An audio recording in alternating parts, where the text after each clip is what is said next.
अंतरवली सराटीतून मराठ्यांचा अखेरचा एल्गार.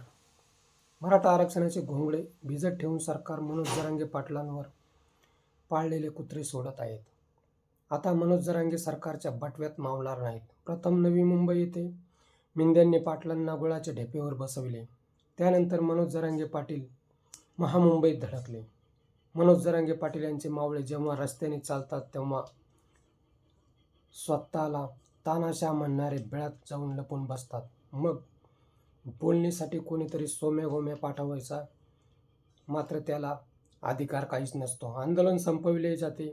काही दिवसानंतर जेव्हा हाताला काहीच लागत नाही तेव्हा आपल्याला गुळाच्या ढेपेवर बसवल्याचे पाटलांच्या आणि मराठ्यांच्या लक्षात येते. हे आता कालचक्र सारखे चालू असल्याचे दिसते.